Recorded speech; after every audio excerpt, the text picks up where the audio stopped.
Tuning in to the online broadcast network, AfterBuzz TV. Over 20 million weekly downloads in over 150 countries, and your number one source for after-show entertainment.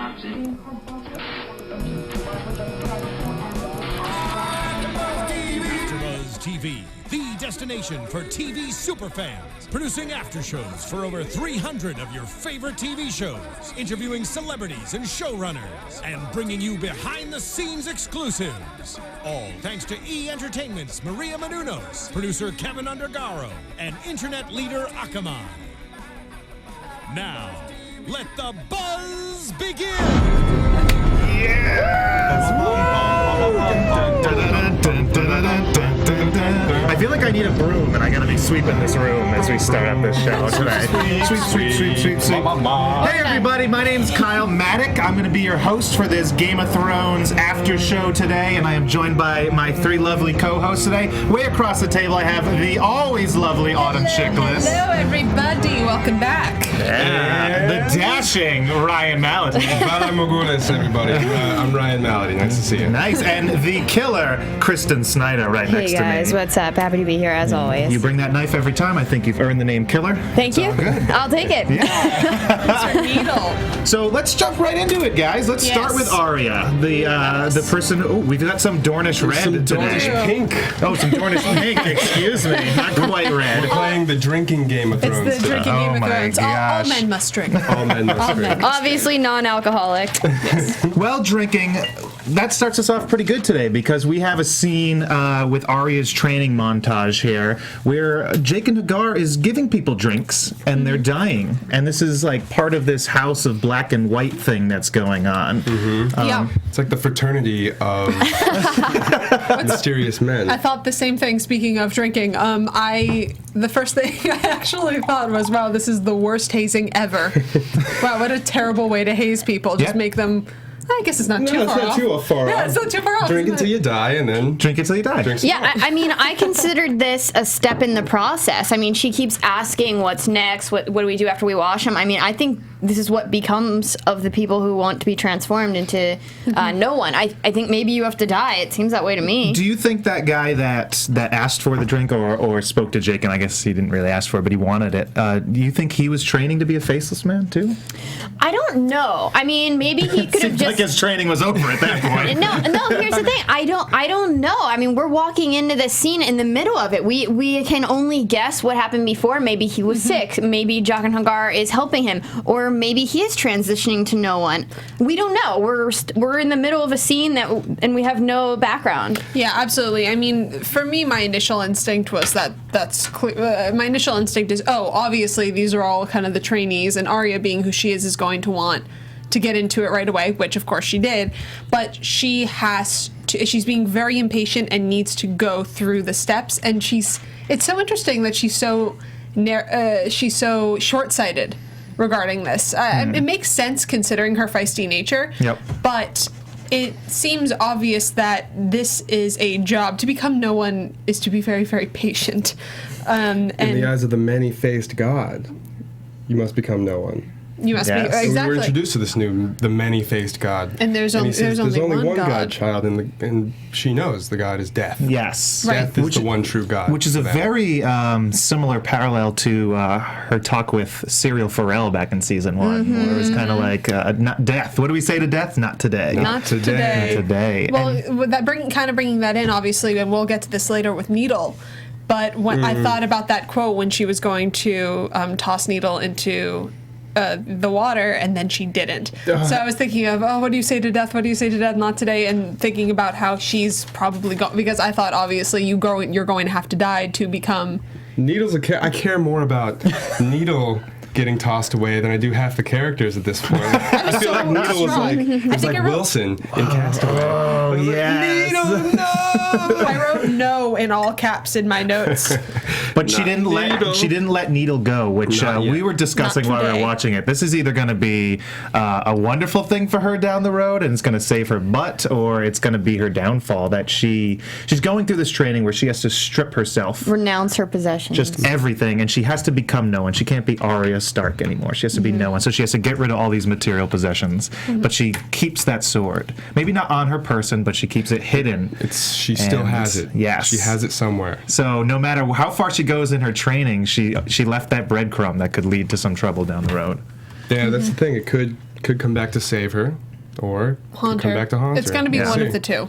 Well, Absolutely. I think she has to throw it away before she herself can become no one. Because I was thinking about how refreshing it might be if I were in that situation and I had to dump everything that means something to me off into the ocean. And I actually kind of liked what I felt right there. Like, yeah, it's sad, you know, that anything, like, her father gave it to her, right? John gave it to her. John gave it to her. Okay, so, like, that sort of represents anything of her family that's left. So Absolutely. throwing that away, I mean, that's a huge step, but at the same time, she needs to do it in order to move on in the progress of becoming no one. She does, but she didn't. I know, but she will.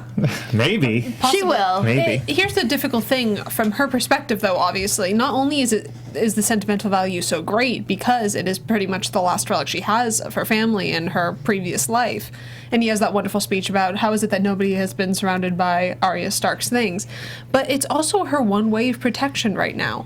The way she has been able to survive is by being able to be a kick-ass fighter and kind of feisty and scrappy. So giving away her needle, if you will.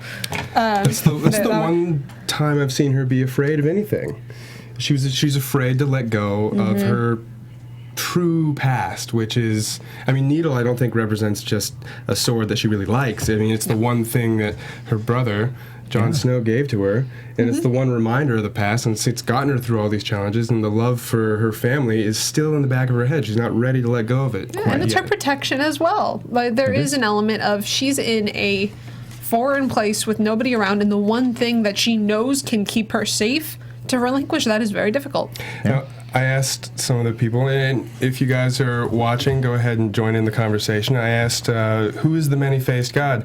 People are saying that the many-faced god is all gods. Yeah. Gods equal death. Well, they mentioned several different gods in there. They mentioned one of the people from the Seven. And are you wanting to give me some wine? Please Yeah, do, yes, sir. please. I love it. So they that mentioned mustard. one of the gods from the Seven, from the Faith. They also mentioned the drowned god, which is the Ironborn. Theon and his people, the drowned god.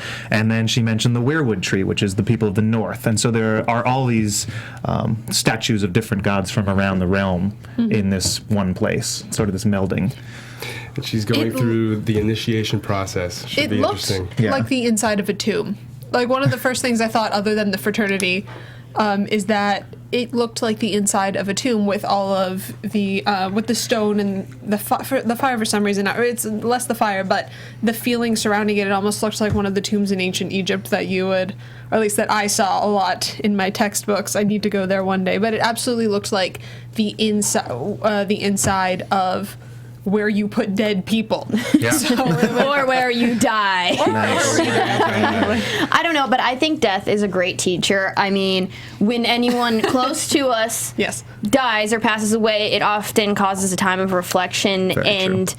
I mean, even in this episode later on, we see Jonas sort of, you know, becoming himself in that moment, or admitting his faults and being aware of life. I think that, you know, death is a great teacher, and I'm excited to see the storyline. Very interesting. Where do you guys think the bodies go after they wash them? To Qyburn. Qyburn. They ship them off to King's Isn't that Landing. girl blind? She seemed blind. There were a few moments where she looked like she was just kind of wandering, like when she came into the room. I just thought she was like, Just avoiding eye contact like Yeah. catty girls do. Yeah. that's how when I'm upset with someone. Ryan, don't look at me. You'll know I'm I'm not upset looking with you around. because I'll just be like, flog. That was brutal. Ouch. And Yeah. it was the first time in a while I saw Arya break. You know what I mean? Or not break, but she was.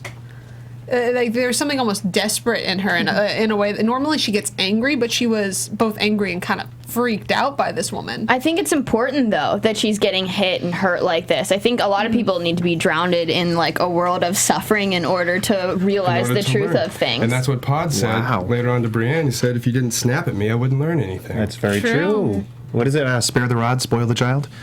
Spare the pod. Spare the pod.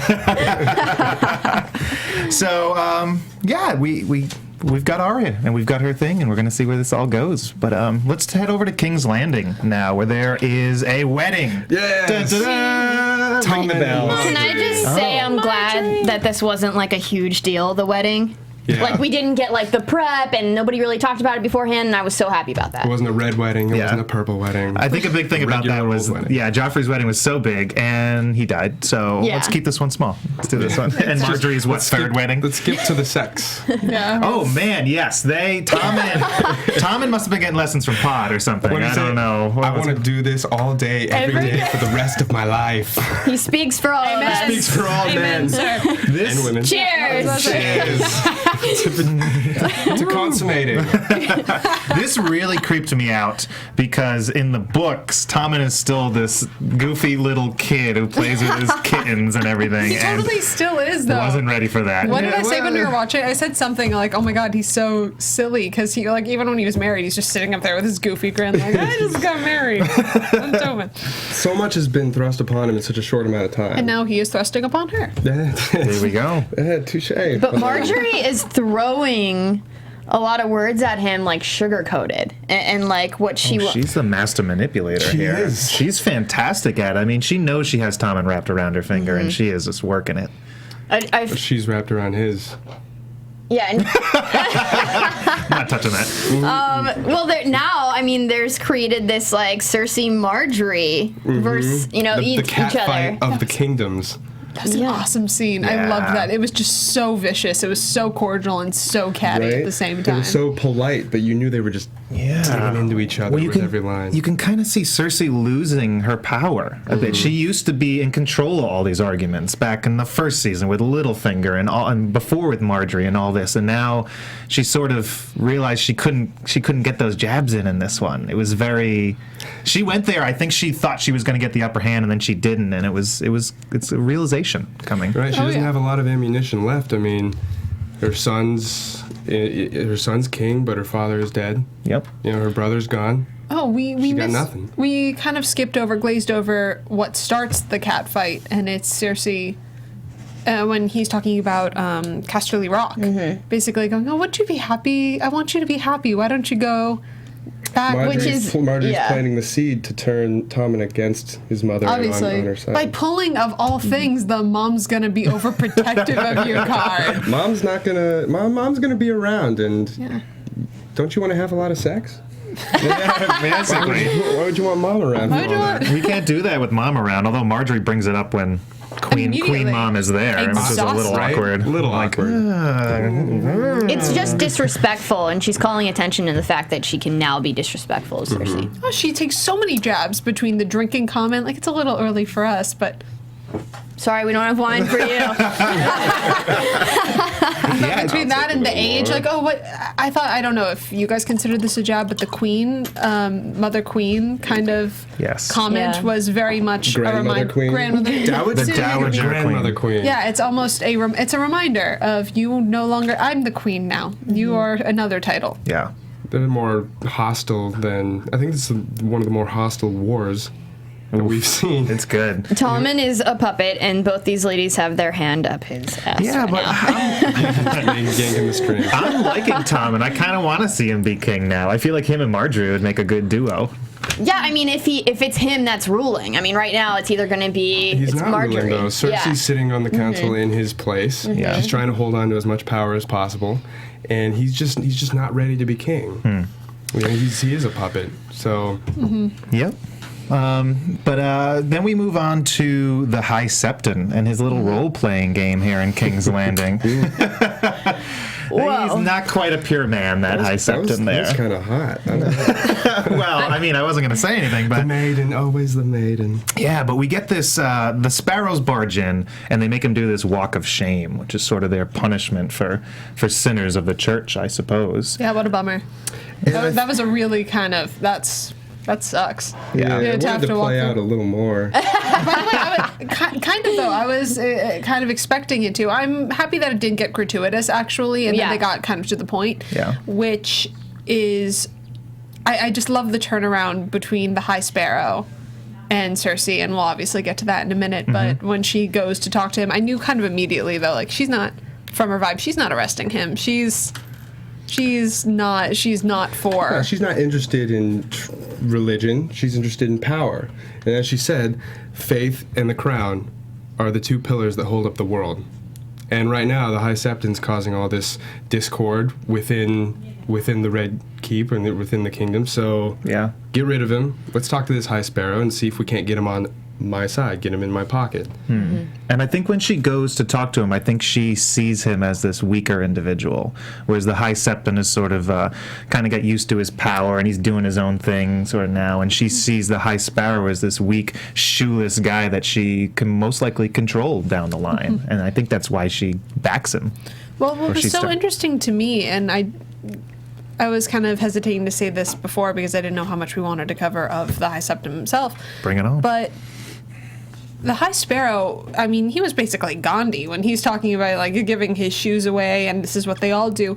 And I don't know about you guys, but the vibe I get is that he's an inherently good man, one of the few we have, or at least right now. And he's one of the few people in this kind of realm that are devoutly religious for the right reasons, or it appears that way. So it's interesting to me that Cersei would become involved with someone who is so good and noble, or appears that way, because it's much more difficult to manipulate people in the way that Cersei always does when they are honorable. Does that make sense? I mean, he kind of reminded me of No One. I mean, the House of No One and Arya's storyline, because he was talking about how when people ask me who I am, I say I'm no one special. And so, I mean, I don't like looking at him as someone who's weak, because he's very strong-minded. I mean, someone who can do those things is, like, very aware. No, that's what I'm saying, is that he's remarkable. I think that he isn't weak at all. I think that he is very in touch with his morals, and probably will stick to them. The High Septon we're talking about. No, I'm talking about... I'm sorry. Sparrow. The Sparrow. The Yes. High Sparrow. Yes, yeah, because you know, They're very close. They're very High close. Take Septon is. another drink here. No, I'm talking about High Sparrow. He doesn't seem weak to me at all. He seems very morally cool. grounded. Now, but the guy who busted in and caused all that ruckus in Baelish's brothel was Lancel. Yes. Right? Lancel Lannister. Yes, absolutely. Who's become this cult follower. He's the one who makes the Sparrows seem like a dangerous thing. Lancel, he seems more like a radical.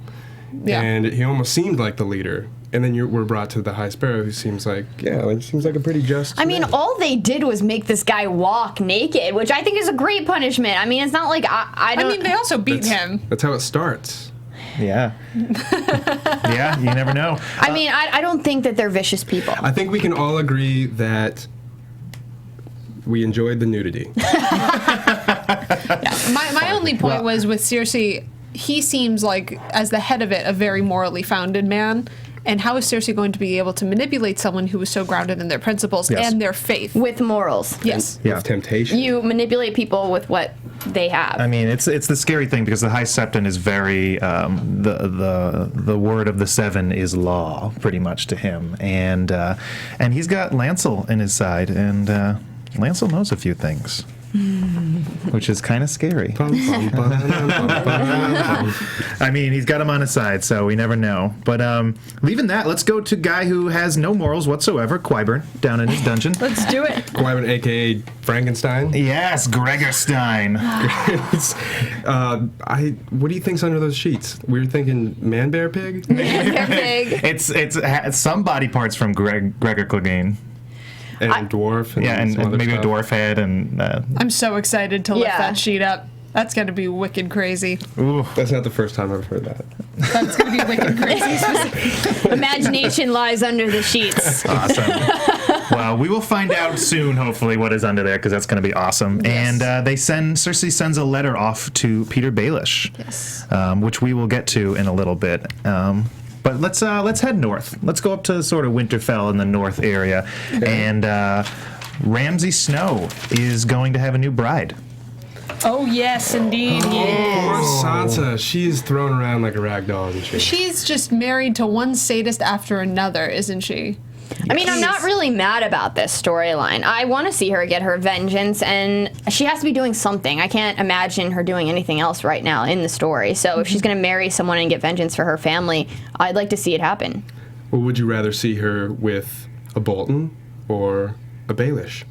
Bolton for now, because I mean, life's very long, and she has time for more husbands. That is true. Well, I mean, life isn't that long in the Game of Thrones, unfortunately, for most people. For the women, for the most part. Oh, yeah, depending.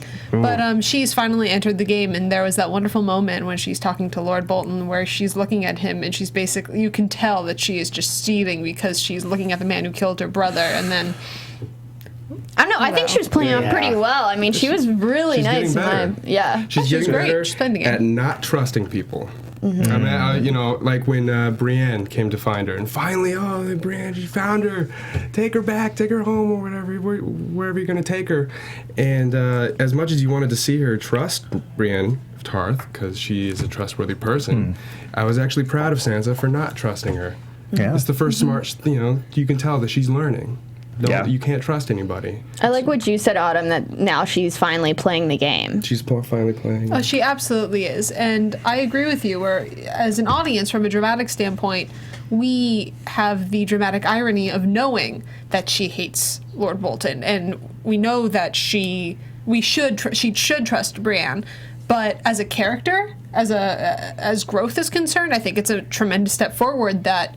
for her own safety, we've always kind of complained, or at least most people I've talked to have complained, that early Sansa was very pathetic and whiny and just kind of tossed around like a rag doll, and now she actually has a spine, and she's playing the game. Yeah, she is. You can see that movement. There was a lot of wonderful, subtle acting in this episode. A lot of moments, read between the line type of acting moments that I found beautiful. And that scene overlooking Moat Cailin, where Littlefinger tells what's going to go on, and he walks away, and Sansa's just broken, and then you see her pick herself back up. That's what you do. He says, there's no justice in the world, not unless we make it. Or however Littlefinger says it. However, I wrote that down too, and my notes are somewhere. Because you know something's coming. She's not just going to marry Ramsay Bolton, and just that's the end of it. No, the seed has been planted. Oh yeah, it's really it's an interesting dynamic with Sansa and Arya, where Arya has like escaped these rules of the realm and the world and the lordships and everything, and is literally becoming no one. Whereas Sansa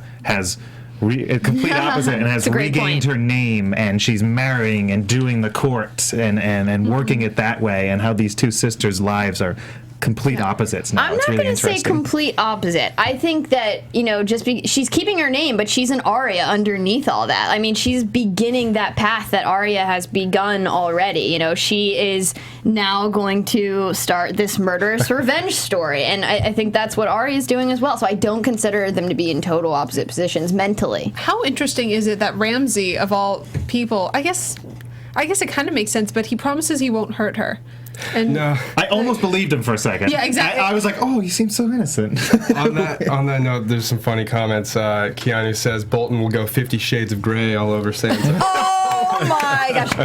I want to see that. He's got the room. I do want to see that scene. Yeah. He does like flaying. I'm just gonna drink to If you guys want to join the discussion on Twitter, use the hashtag ABTVGOT, and you can join. You can tweet Ryan over here. He's checking or join the chat on AfterBuzz TV. There you go. Absolutely. We're paying attention. So we get Pod and Brienne spying on Sansa and Littlefinger a little bit here, and we get this heartbreaking story. Autumn, you want to talk? Take it away. I've been this tall since I was 11 years old, so I feel for you, Brienne. All the boys were like a foot shorter than me. It was hard. And did Renly ask you to dance? No. No Renly in your life? There was a Renly in my life, but not Renly himself. But all joking aside, you brought up beautiful acting moments. This was a beautiful little monologue that she had. Yeah, oh my God. It was really, really, truly wonderful. I was heartbroken. And of all of the things that people talk about in this show, murdering and raping and killing of people that you love, it was so emotional just for her to talk about the fact that all of the boys were making fun of her. And it seems so trite in comparison to everything else that she has gone through, but it was so beautiful to watch her be so vulnerable about being Brienne the beauty, ironically, and it was that made her, not maybe that specifically, but that was one of the things that made her pledge her loyalty in that way. Well, it shows that just the one small act of kindness can go so far. It just goes for miles. You never know how far the ripples flow. Exactly. Well, I like that it was about, her story was about a dance, because in this show we don't get a whole lot of real life activity of people just living those mundane moments that, you know, you're dancing or like actual things that happen in our life. It's always like high stakes in this show.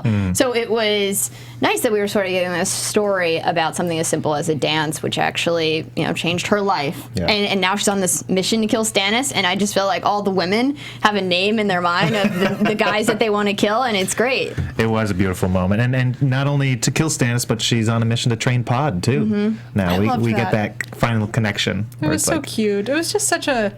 It was so sentimental. I felt so like emotional at the end of it. And like I said, there is so much kind of craziness going on in the show between all of the death and all of the loss and all of the betrayal. It was so remarkably simple in ways. Do you guys think that Stannis will die at the hand of Brienne? I hope. Rapid fire. Do I think so? No, because no one gets what they want. Yeah, in it's this true. world. As a book reader, I'd say no too. But I'm gonna say yes, because like she just knocked down the Hound, and this woman's like loyal, and when she has a goal, she meets. I mean, she didn't protect Catelyn, and her family, but look, The Hound didn't have an army. exactly. Also, it's, I think, more to the point, she has to get to him before someone else That's the kills him thing. first. Okay. all right, yeah. So else in the north, let's see. Littlefinger and Roose Bolton chat a little bit, and we've got this connection where Roose Bolton just needs the name Stark to help him out. But what is Littlefinger getting out of this? He's getting the loyalty of the Boltons on his side. Is that like? I feel like Littlefinger's getting the shaft here. I don't think Littlefinger would ever let Littlefinger get the shaft. I think that there's more at play here. There's a big He's end 2 steps play ahead of here. something. Yes. I mean, he just wants to knock down everybody else, so in the end, it's him and the queen of his choice. I mean, at the end, I think he wants to be on top. I think that's what everybody wants in here. I mean, he wants on the throne too. That's what I think. I think he just sees the Boltons as another pawn that needs to be removed from, you know, his board of this game that he's playing. Interesting. Well, speaking of the top, let's go to the top of the world in the Wall. Jon Snow. Jon Snow. Jon, he refuses. I got little notes here. He refuses Stannis' offer. Ollie's his new steward, and we get this scene where Davos and Jon sort of talk about how maybe Jon should be a little more proactive in protecting the realm. I don't know. Is that going to pan out? That's the thing. Stannis is clearly wise in command. He knows how to command men and armies. He's a great leader of many men. But Sir Davos is, what did I say before on the screen? The Onion Knight. He's an onion that's wise beyond his peels. He's just great with individual men. He's wise with one-on-one. He can really change and sway the hearts of men because he is wise. Yeah. Yes. Yeah, I think that Davos really was being real in that moment and not necessarily speaking the words of what Stannis would want. Because I think we all really want Jon to go and fight those Kick some battles butt. and get dirty. I mean, I know I do. I want him to leave the Wall, but I understand that, you know, he is honorable like his father, even though that killed his father, and he has to do that right now. But I can't wait for the day when he leaves the Wall. I know, because when we got to the end of the episode, you cheered. You're like, hells yeah. Yeah. But also, this is the first scene, I believe, this season where winter is coming has been uttered. Ooh. Yeah, he did say it. He said winter is coming. There were a few things that were finally mentioned this season that made me very happy. And it's, I mean, we all know that winter is coming. It's not that he needed to reiterate it. It was just such a moment of, you know, blah, blah, blah, blah, blah, blah. Winter is coming. And Well, you guys need to leave because we need to feed everybody and winter's coming. yeah. Throughout all the magic and everything, you still have those rules where people need to be fed, and we can't feed too many mouths. And people need to obey their commands. Oh. They do, yeah. Janos Slint. Yeah, we get down to the meeting room, and a little Janos Slint is not having his new position at Greyguard. The baby cries. Being a coward finally catches up with him. Yeah. Finally. Yes! Yeah, Thank right. you. And he can be afraid no more. This was an interesting thing. Let me tell you a little thing from the books. George released this chapter as an early chapter before the book came out, and John actually took Janos up to the top of the wall, put a noose around his neck, and threw him off the wall. And then when it actually made it to the published release of the book, he had changed it to getting beheaded and reflecting on his dad. I was about to say it has to be a callback to Ned. Yeah. Yes, absolutely. Well, he who, what is it? You have to look in the eyes of the person that you're going to get. Like episode 1, are you talking about? Whoever sentences or passes the sentence must swing the sword. Absolutely. And I like how there was almost a moment of weakness. You know, when Janos is begging for his life, I'm sorry, Mercy. mercy. And you think, is he gonna let him live? And he doesn't. He swings his sword, and you see Stannis over there, nodding in approval. Stannis like, can we burn him now too? 'Cause that's what I'd like to do. Also, by the way, also kind of a callback to Daenerys. Yes. And her, mercy, mercy, mercy, no law. And obviously there was a very different reaction with Daenerys. Well, for her, you can do whatever you want because you got a dragon to back you up. Ew, but if you're a queen, you have to Who be able needs to mercy when you have dragons? You know what's weird about that situation is I did not want her to murder that man, but I did want Jon to kill Janos Slint. Yeah, it's tough. I mean, there's a whole different, there's different circumstances and everything, but both cases boil down to someone broke the law and the person in charge had to pass the sentence. Yeah. And they both got beheaded, and I feel like the reaction is going to be very different between the two. Of course. Well, yeah, I disagreed with Daenerys' decision to behead that man, but I agreed with Jon's. I think in this world, if you're consistently kind, then you're good, right? If you're consistently cruel, then you get ahead. But if you waver, if you are honorable and then you're not, and then you switch it up, you switch up your decision making, then you stumble and then you fall and you die and you lose the game. So as long as you're consistent with whatever it is, and Jon Snow has been a consistently honorable leader who does what has to be done, whether it's killing the half-hand or killing a man who truly deserved to die. As long as you're consistent, you'll get ahead. I think some people would argue about his honor because, he is friends with the wildlings and he did sleep with one, and there are a lot of people in his ranks that maybe don't think he's the most honorable person. The wildlings were just born on the wrong side of the wall. That was great. Yeah. Should do voiceover work for us. But going off that, I feel like Daenerys, she hasn't yet set those rules that we know she's going to follow. I feel like she's swayed back and forth as a ruler, and she's still trying to find her way, and so we don't know how to predict what she's going to do or how to accept it. Well, I felt like the beheading on her part, and I'll only touch on this for a second because we need to focus on this, but on her part, and I kind of felt that echoing in this episode, it was her kind of finding her way to a certain extent. Definitely. Because regardless of whether or not you agreed with the decision or not, it was her making a choice to obey the law of the land firmly. Regardless of whether or not that is right or wrong, that is a decision made as a ruler, and I think it's one of the first times she is really kind of on her way in that regard. Similarly, I think with this episode, with Jon Snow, it was kind of a definitive, he's been given this new position, and this is how he is going to lead. It is kind of like his first major decision in that way. Nice. I'll just make one more thing, and I think we'll move on. But it's I'm a little nervous for him because when people in his family, when there are beheadings involved, Robb Stark and the Karstarks, and Theon and Sir Roderick Cassel beheaded people, bad things happened afterwards. So I'm a little nervous for Jon right now. I'm a little nervous to where that's going to lead. Just a bad omen. Can I say one more thing? Sir Alistair did stand in front of Janos Slint for a second before they took him out. So there obviously wasn't a total agreement with what was about to happen. Quick little audience correspondence. I asked, what do you think is the best way to die in this world and the worst way to die? And it seems like Anything to do with Melisandre is the worst. The consensus is burning alive and being flayed are the worst ways to die, which I totally agree with. That's low on my list of ways I'd like to go in GOT. And the best way to die is during sex or beheading. And some would say they're the same thing. What about cuddling? What about cuddling? Cuddling to death? That's how I What want about to getting go. your slit throat while you're cuddling? Oh, yeah, that was a thing. Yeah. That was a thing. So let's move on to Tyrion.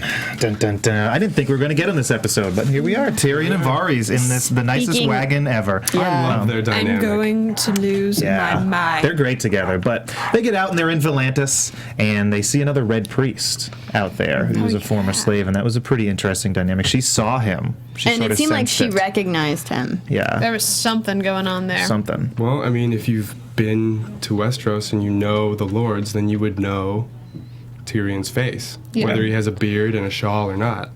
So it was dangerous for him to go out into the streets of Volantis, which, by the way, we're commenting, how beautiful of a shot was that? That shot up from the river, over Neen, down into the slums or wherever it was. That was I love gorgeous. how much money they spend. Right? The first episode I ever saw of Game of Thrones, one of my first comments out loud was, what was their budget for this? This is incredible. It's like a 145-hour movie. It's wild. I love it. But we head to the whorehouse in Volantis here, and we meet the Mother of Dragons. Halloween costume, anyone? Yeah, I'll wear it. Halloween costume. I've been doing my squats. I'm good to go. Let's do this. But Jorah is there. And That was shocking. Drinking his sorrows away. yes, and Sarah mentioned it last week. She thought they were heading to Volantis to pick up Jorah, and while not quite that way, Actually, they did sort of. Yeah. Good job, Sarah. Yeah. So Jorah says he's taking her to the queen. What queen is he talking about? Daenerys. Daenerys. Now that's what I thought. I thought that immediately too. And while I still think that's true, Could be that red if he woman. takes Tyrion back to Cersei, he will be no longer in exile. She will let him back to his home. Oh, crap. Yes, But he's but- such a loyal man, and I feel like. What do you think he's doing when he's sitting Is there he a drinking? loyal You think man, or he's- is he loyal to Daenerys because he loves her? Yeah, and there's Right. no You mean stronger to loyalty. her? You mean to her specifically? Loyal to her and her cause. Okay, He because believes I in thought her. you just meant as a person he is loyal. There's no stronger That too. loyalty than love. Yes. And so I think he's going to Daenerys. Yeah, but let me ask you guys something. I haven't read the books, by the way, but based on the episode, if he means, and I didn't think about this, Kyle, if he means Cersei as the queen, let's say he delivers Tyrion to Cersei, and now Daenerys has somebody in King's Landing that she doesn't know about, so when they get to King's Landing, she's got an ace in the pocket. He's just playing undercover, not commanded.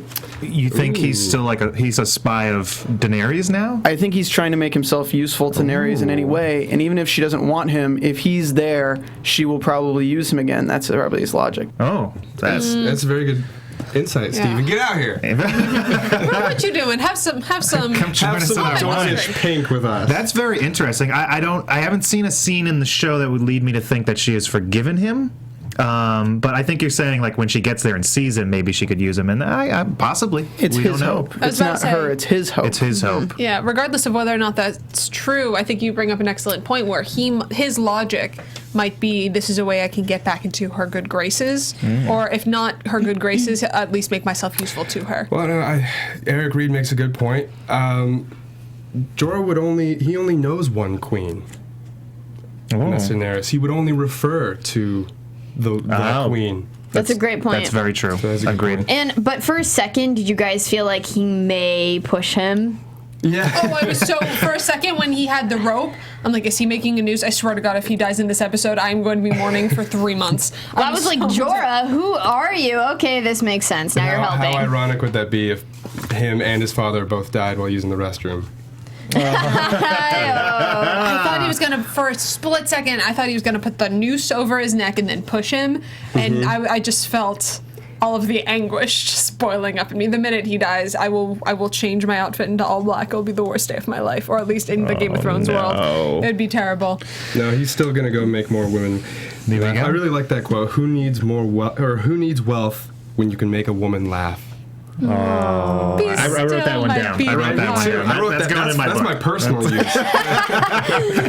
Nice. Just- Daily reminder. Everything that he says, everything that he said in that episode, I think I made a joke saying, like, this is probably the sexiest scene of the season to me so far because he's just so intellectual and so. He's so clever and so heartbroken still. Yeah, Nice. it was just God. It was Because he was beautiful. attractive to the skeptic. I think that's when you liked him. Yeah, and he couldn't take her to bed because I feel the Shay guilt kicked Right. in. Yeah. And can I say just slightly on the same topic of Volantis, I just love the language of Valerian. How beautiful is it?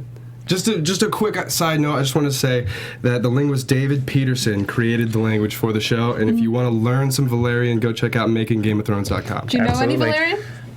No. We Je me sais pas.